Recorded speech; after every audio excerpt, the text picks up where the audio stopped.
இந்த சூழலில் தமிழீழ தேசிய தலைவர் பிரபாகரன் அவர்கள் நலமுடன் இருக்கிறார்கள் என்ற நற்செய்தியை உலகம் முழுவதற்கும் உள்ள தமிழர்களுக்கு உறுதியாக தெரிவிப்பதில் பெருமகிழ்ச்சி அடைகிறோம். இதுவரை அவரை பற்றி திட்டமிட்டு பரப்பப்பட்ட ஐயங்களுக்கும் யூகங்களுக்கும் இது முற்றுப்புள்ளி வைக்கும் என்று நம்புகிறோம். தமிழீழ தேசிய தலைவர் மேதகு பிரபாகரன் அவர்களை பற்றிய ஒரு உண்மை அறிவிப்பினை இன்றைக்கு உங்கள் நடுவில் வெளியிடுவதில் நான் மற்றற்ற மகிழ்ச்சி அடைகிறேன்.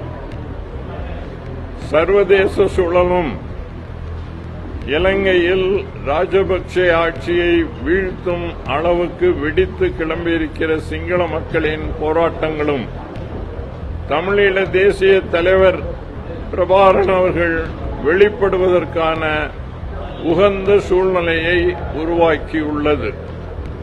இந்த சூழலில் தமிழீழ தேசிய தலைவர் பிரபாகரன் அவர்கள் நலமுடன் இருக்கிறார்கள் என்ற நற்செய்தியை உலகம் முழுவதற்கும் உள்ள தமிழர்களுக்கு உறுதியாக தெரிவிப்பதில் பெருமகிழ்ச்சி அடைகிறோம். இதுவரை அவரை பற்றி திட்டமிட்டு பரப்பப்பட்ட ஐயங்களுக்கும் யூகங்களுக்கும் இது முற்றுப்புள்ளி வைக்கும் என்று நம்புகிறோம். தமிழீழ மக்களின் விடியலுக்கான திட்டத்தை விரைவில் அவர் அறிவிக்க இருக்கிறார்.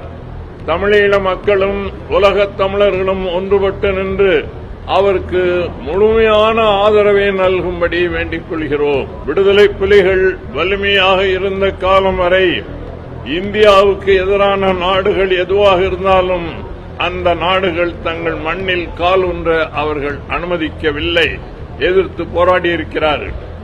இந்தியாவுக்கு எதிரான நாடுகள் எதனுடனும் எந்த காலகட்டத்திலும் அவர்கள் எத்தகைய உதவியும் பெற்றதில்லை. அவர்களுக்கு மிக மிக தேவைப்பட்ட காலத்தில் கூட இந்தியாவுக்கு எதிரான நாடுகளிடம் அவர்கள் உதவி பெறவில்லை.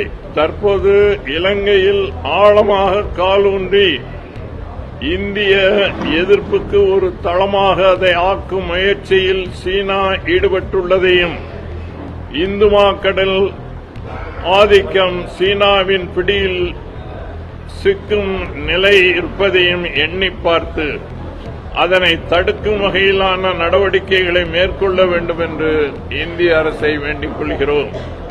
இந்த முக்கியமான காலகட்டத்தில் தமிழக அரசும் தமிழ்நாட்டில் உள்ள அனைத்து கட்சிகளும் தமிழீழ மக்களும் ஒன்றுபட்டு நின்று தமிழீழ தேசிய தலைவர் பிரபாகரன் அவர்களுக்கு உறுதுணையாக நிற்கும்படி அனைவரையும் வேண்டிக் கொள்கிறோம்.